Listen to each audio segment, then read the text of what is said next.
and tonight we're talking about The Element of Crime from 1984, directed by Lars von Trier. The synopsis here from Letterboxd. A cop in a dystopian Europe investigates a serial killing suspect using controversial methods written by his now disgraced former mentor. And that's it. That is the synopsis for this film, and it's got some information about the movie's place in a trilogy of Lars von Trier's. So I've got a more descriptive synopsis here for the movie off of Wikipedia. A detective named Fisher, who has become an expatriate living in Cairo, undergoes hypnosis in order to recall his last case. The Europe of his dreamlike recollection is a dystopia, dark and decaying. Fisher remembers pursuing an elusive killer called the Lotto Murderer, who was strangling and then mutilating young girls who were selling lottery tickets. He attempts to track down the killer using the controversial methods outlined in a book entitled The Element of Crime, written by his disgraced mentor, Osborne. He is joined in his search by a prostitute named Kim, who, it turns out, has had a child by his target. Fisher's search is based on a tailing report written by Osborne when trying to track down a murderer who had been killing in the same way as the Lotto Murderer, but who, supposedly, has since died in a crash. The Osborne method requires the detective to try to identify with the mind of the killer. This he does, but in doing so begins to behave more and more like a serial killer himself. So, it's been a long while since I've watched The Element of Crime last. It was probably in the God, I'm trying to think when I watched Breaking the Waves first. It was the early 2000s. It was one of those movies that had been fairly well celebrated. I didn't really know anything about Lars von Trier. And I was just like, oh, Breaking the Waves, this sounds like it could be good. And I just rented it because they had a Blockbuster. And I remember at the time I watched that movie, and it was really intense, but memorable. And I was kind of like, whoa, I don't know if I like this movie because it made me feel uncomfortable the whole time watching it. And then I kind of just put it in my mind for a while. And then a few years later, I think Dogville came out. And I started hearing people talking about this movie, and I was like, "Oh, actually, you know what it was? Dancer in the Dark, the movie with Bjork." Okay. That movie was all the craze back in 2000, and I always kind of delayed watching it because I'd always heard it was really depressing, and I was like, "Oh man, I don't know if I want to watch really depressing movies, especially if I know before going in that it's depressing." I was a different type of man back in 2000. I had hope. Optimism. I don't believe that at all. No, at one point. So Yeah. I was Lars von Trier was this guy that was always on my radar. But then I started watching these movies mid 2000s, and I was like, oh man, I really like this stuff. And then I started oh cool, a couple Element of Crime. It's his first movie. Reading the description of this movie, I was like, whoa, this movie sounds amazing. It's just this neo noir with a serial killer, and this sounds it's really neat. I can't wait to watch it. So then finally I got the Criterion DVD ages ago, and watched it, and I don't remember watching it the first time at all, other than the orangeness, the yellowness of this, which I think is pretty well, and you couldn't forget that because movies don't look like this at all, where it's just this overpowering sepia tone. So I'm really watching this again. It was pretty well fresh. There was vague things I remembered about it, but a lot of details were just not there. But so my experience, this movie is kind of sandwiched in what's called the Europe trilogy. This is the first part of it. The other two, his movie is one called Epidemic, which is an odd little movie where he himself, Lars von Trier, plays a doctor who's trying to cure this plague that's wiping out the country. But it turns out that he himself is spreading the disease, so he's not doing anything. These are the sort of things that Lars von Trier is about. He's about he likes tearing down optimists and showing them for the frauds that they are, that they do more harm than good. It's one of those things that he goes back to often. And then there's this movie Europa, which is a movie set during World War II occupation Europe on a train. It's got memorably this really neat kind of hypnotic shot of train tracks and Maxwell and Sydow reading this thing of like, you're getting sleepy, I'm going to count down, and it does it, and it's like really like a fascinating thing to throw into your movie.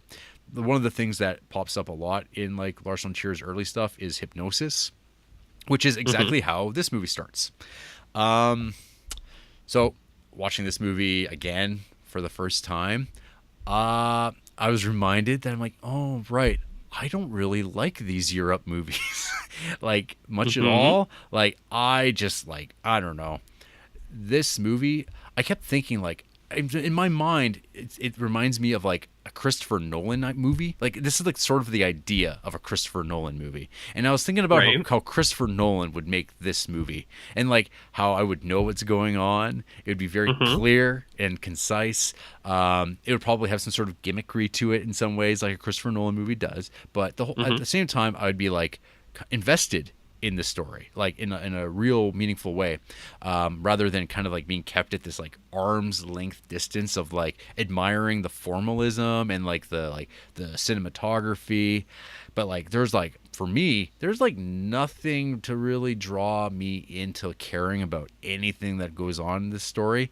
And it's like, I mean, I would be the first person to be like, I love Lars von Trier movies, but I really don't like his early stuff.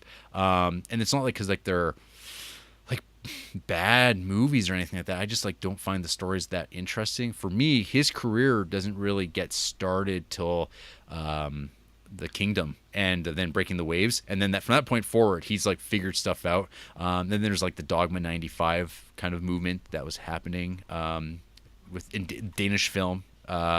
Where like they started like stripping down movies to like the essentials, and he winds up ignoring all that stuff in a very like short order, and he starts making like slick, beautiful, amazing movies because that's what he wants to do. But I don't know, I've kind of talked enough about my feelings, and I guess about this, which is like I just don't particularly care for it that much. But RJ, what did you think? What did you think of The Element of Crime? What do you think I thought of The Element of Crime? Well, my big note was like, oh, horse. Oh man, and it's like I don't remember that stuff at all. But that was like one of those things I was like, oh, RJ was going to be annoyed by that. And then a dog getting kicked, and I was like, oh yeah. But it's like I would argue though that like when you actually watch that scene, that guy like very gently kind of like kicks that dog, like jostles it aside, and then they have some like accentuating sound effects on it to make it way worse. But I don't think you like this movie, RJ. That would be my guess. I don't not like this movie. That's okay. So so that, why kick a dog? Why have that in a movie? Fine. Why drown a horse? Why have that in a movie? Fine. I'm not even going to talk about those because apparently our fans think that that's all I talk about, and that you're intelligent, which I have some questions about, but nah, I'm just kidding, dog. No, I don't like this movie. I think this movie is borderline bad. Yeah. I honestly do. And it's for a few different reasons, because like I understand what you're saying, where when you're like, it doesn't seem like a bad movie, like in terms of like first movies and like directing and all that, like he's pretty well put together. He knows what he wants to do. Yep. It's like a very realized world. It's this like dirty, like sweaty world, and like he knows exactly how things play out in it and all that.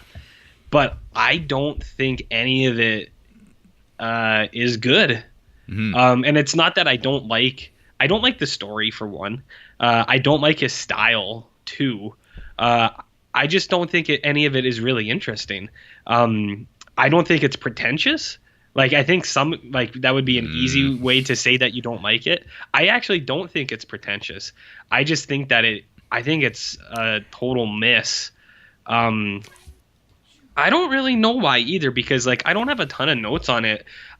When I was watching it just totally, I was completely uninterested, and I had a really hard time even watching it, because I was like, I don't like this.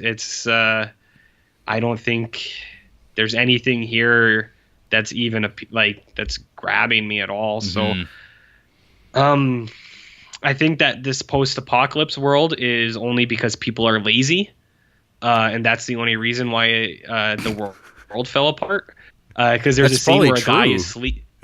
Yeah, there's a scene where a guy is sleeping and all the taps are running and the room is filling up with water, and then like the whole world is just water. It's like, so did everyone just leave the taps on and flood the earth?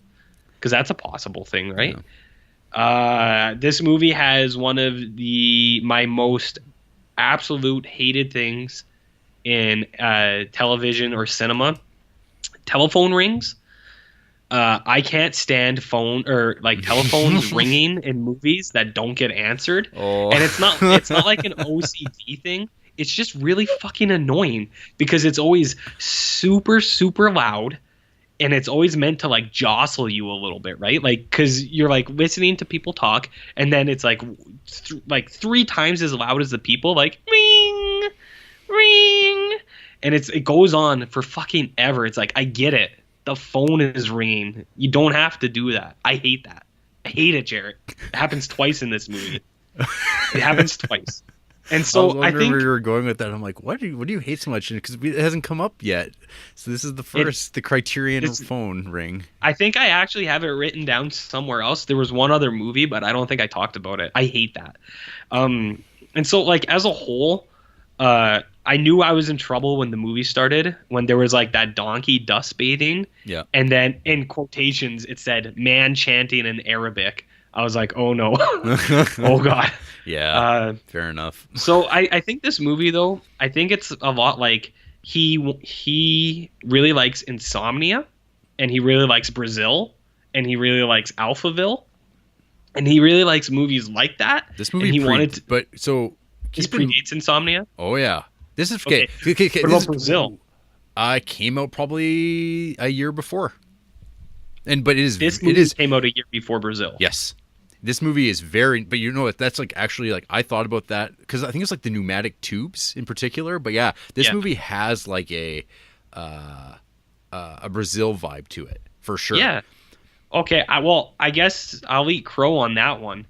But the reason I brought it up was because I was like, this feels like Insomnia in Brazil and Alphaville, and like movies like that. A lot of movies we've been talking about on the show. Yeah. It seems like it's a big crunch of all those movies, but it just doesn't do any of those movies as good as those movies do themselves. I agree. So like, I don't know if like anything that I'm saying is anything solid where. No, any reason that I don't like it, it's just I really didn't like it. Like I don't know. Like I know some people will really like it, but I couldn't get on board with it. Nothing interested me at all. No, that's fair. I don't think this movie does a particularly great job of trying to win the audience over and try to like bring you in. Like it just doesn't. Like it's pretty alienating.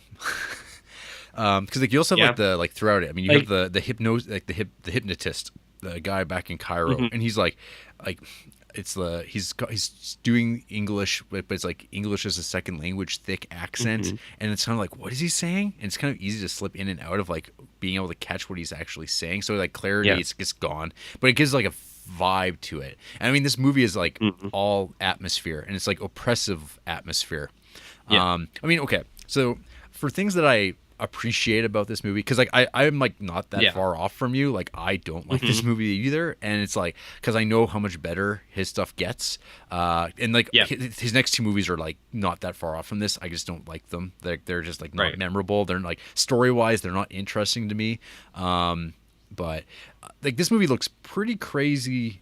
Like for a movie from 1984, this movie does not look like it. This movie looks like 10 years ahead of its time. I think like every music video director their stuff looks like this by the 90s and stuff like that. And you think about like David Fincher movies and stuff like that. Like you look at like the look of like Seven, which doesn't look like well, there's like, I don't know if you're familiar. There's like the one artwork, Piss Christ. Are you familiar? Have you ever heard of that before? No. Okay. So, I'm not familiar. It was a very controversial piece of artwork. The artist's names escapes me. Like all names escape me tonight. But it's a photograph of a jar of urine that had like a little like plastic crucifix Jesus in it, and he took a photo of it. And it's like this beautiful image, and you don't like, you could just look at it and be like, wow, but then you read the title of the work and it's called Piss Christ, and then people got pissed, and it became like a real right-wing talking point during the Reagan era, and stripping like ceasing all funding of like the arts. That became like a real point of that. But this movie looks like this, and I'd have to double check and see like what year Piss Christ came in, but like it has that amber look through it, which I don't know. You look at the actual cinematography, and like if you can get past the like nonstop sepia, like the cinematography is great. Like the guys working on this, this is Lars von Trier's first feature film too. Like it's pretty impressive technically and all that, but like I said, like the story is just like, man, could you tell this story any more like convolutedly and like unclear and like and make me care about any of this going on, and like, oh, now he's banging the prostitute over a Volkswagen. It's just like, okay, whatever. And then it's like just scene after scene of just people in rooms like really in love with like this idea of like Hollywood film noir stuff, but like not interesting. Like it's just very 80s in that sense, that it's like a kind of a muddly kind of like idea of style, but like style way too far in the direction of like, oh, you forgot about the story part. But I guess like some people always said like noirs don't make sense, which is crap. Like I've watched plenty of like noirs like back in January of this year that I'm like, I understood what the whole movie was about. It's only like a handful of movies that people pull out that defense, like The Big Sleep. People try to say, well, it doesn't really make any sense, but it's not about making sense. And this movie kind of goes like, takes that idea and it's like, well, it doesn't have to make any sense, and it's just like kind of a story, but it's like so buried in stylistic flourishes that they kind of forgot to like, oh, make a movie that people might like. But I mean, people did like this movie. People seem to respond. I mean, it's in the Criterion Collection. I'm sure they did. I'm sure that like maybe like late 90s, maybe the tastes were a lot more open to this. But I don't know. I think I saw Josh Frazier. He liked this. He watched it like the day or something like that. So I'm like, that's cool. Like I'm glad people will like this. But I mean, I mean, watching it, I was kind of like, and RJ is going to hate this movie. But not because it was like, oh, but he's an idiot because he doesn't understand it. Just because like, oh, this movie is just like not like giving anyone any reason to really like this movie. Well, that's what I mean too, right? Like I don't think it's pretentious. Like sometimes I don't like the pretentious movies that it's like, oh god, it's pretty art house though. Like it is. Yeah. But I think more so than that, this movie is just like really irrelevantly unnecessary. Like there's so much stuff that like doesn't need to be there, right? Yeah. Like the hypnotism thing. It's like, why is that, other than like it's a medium to tell his story, but it's like, why does that? It's like, why does it need to be told like that at all? Like you could have just had the movie play out. Yeah. I don't know. Like and then it just seemed like there was lots of that. Where it was like, why does this have to be like that, and not just do it normal? Just do it normal. Yeah. But I thought this came out late 90s, and so when you were saying that it seems like this was ahead of its time. I'll give it credit on there, because that's why I thought it. Yeah, he was sampling all those other movies, because it seems like a late 90s movie. Right. No, but that's the thing that's like kind of amazing about this movie, is that like it's 1984, and like, I mean, it's a year before Brazil, and I don't even know if he probably knew about Alphaville, but I don't know if he like nothing about his movie really says Godard to me. Like I don't think that's his interest. Actually, I'd say that like, because like his god is Carl Theodor Dreyer. Like that's like the big deal Danish director, who's actually like really good. Like everything I've seen of his is like fantastic. And one day we'll get to those. As we get along, but I don't know. The one thing, like, so I mean, I've read like there's like von Trier book. I think I read at one point, like it's an interview book of him being interviewed. And like I was like, I'm very, again, this was like the mid 2000s when I read this, so it's like a long time ago now. But like, so I watched the special feature that's on this DVD, which is a Transformer, which is just like an hour-long documentary on Lars von Trier at the time he was making Breaking the Waves, and I think the documentary is better than the movie. Like it's one of those like it's a first, I think, where a special feature is better than the actual movie it's a part of. But it just touches upon his life, and like it gives like background on him, because like he's like been a pretty like consistent, like he's a controversial figure. He says stuff that gets he gets people fired up a lot, because he'll just like throw something about like Hitler and then people get mad about it, and he's like, yeah. So I mean he's like a weird dude. I mean, he's got like all these phobias and hang-ups and stuff like that. He was raised by like these like radical like Danish like academics, and so he was like allowed to like do whatever he wanted when he was a kid. And then when he actually had to like go to like regular school for a period of time, he was like, fuck this is stupid. And so I mean his worldview is like really different. Like he doesn't play well with people, but I mean as a guy who like gets like, I mean when he starts like working on films and stuff like that, and like his interests and stuff, and like working with actors, like he's great. But I mean this movie is kind of like an elaborate hit piece on academia, because this whole idea is that like it's a movie about like the failings of like this academic process of like finding a serial killer or whatever. Like it's like this big idea of like it's like it's bullshit, and you wind up being like a horrible piece of shit, but in the process you're right. And so that's a very Lars von Trier idea, but I mean it's done by like a young Lars von Trier who's like, I mean, when you're young, you're a lot more arrogant and like have something to prove. Yeah. And this movie feels like a movie made by like a guy who had something to prove. And I don't know if that plays well, like, or like interestingly now, because I don't know, neither of us are particular. Not to me. Fans. Yeah. And I mean, that was like last week, and I was like, I don't know how this is going to play. And like, I really did not remember this movie, other than like I vaguely kind of remember liking it, but I think I was liking it because I bought it, and I was like, kind of like, oh, I guess I better like this movie. You're trying to convince yourself that it was like a good thing to do. You're like, yeah, I like this. Yes, I got to like it, because if I don't like it, I'm a fraud. And it's like, no, this movie's just it's got problems. I don't know. I agree. I'd like to. I don't know. I could go out of my way, I guess, and find more people who really like this and see what they say about it now. But like a lot of people don't even watch this movie these days.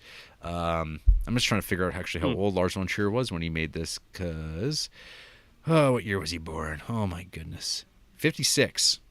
So, Holy fuck, he's old. Yeah, he's way older than I thought, actually. Yeah. So he was like almost 30. So he's not that young. Yeah, he was 28. Yeah. That's like as old as you. Almost. Yeah. What, you mean like how he's like 60, right? No. 61. When he made this movie, he was your age. Oh, right? Maybe when I was 60. And you've got like a real chip on your shoulder. You want to show the world. Yeah, I'll show you. You're so. I mean, it explains so much, actually. Now that I'm saying it out loud. I'll show you who talks about butts and dumps. Yeah. Well, RJ, I don't know, maybe it's redundant, but who hates this movie? Probably people like us. Well, Holly Horror, she gave this movie 1.5 stars. Oh. This is back in 2012, she wrote. While most people really appreciated the look and feel of the sepia tone, I could not stand it. I was thoroughly bored and thought it was never going to end. I love his later work. I think it's beautiful and atmospheric, but the element of crime was repulsive for me to look at. The complete opposite reaction I have to Lars von Trier's later work. What a bummer.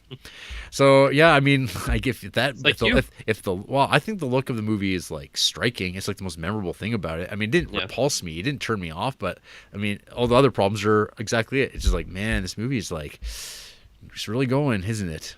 Yep. Did you have a timestamp on this? I didn't actually. Oh yeah, I did. My timestamp was like 18 minutes, I think. Oh. I didn't like this, man. I really didn't. That's fair. Jamie Rebinall gave this 1 star, and actually wrote a bit.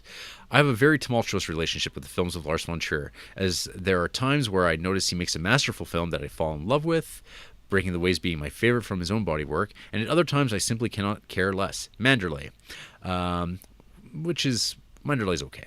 While for a while I thought The Idiots was the worst thing I'll ever see from him. I don't think you'd like The Idiots either. It turns out that I managed to find something from him that was even worse, and surprisingly, it was his own debut, The Element of Crime. What I do recognize from Lars von Trier's work is his distinctive filmic style in order to represent the Dogma 95 movement. But in his debut, what he created is something that was absolutely shoddy, and it was simply unpleasant to look at. Granted, it is not always a turnoff, but it feels distracting to whatever sort of story he's trying to tell. This is like a side note too that I didn't mention. Is like there's a real showiness to his like cinematography that's like really like you're just showing off, and that's the thing where it's like I think you could throw out the pretentious thing. And like be like, I kind of like I feel secure in saying that because it's a very showy movie. Continuing on, But given that last statement about a story, what even is von Trier trying to tell? Every element just feels disjointed, and there's no real story that I can feel. And instead, we have so many unpleasant things on the screen taking place but without any real context behind any of it.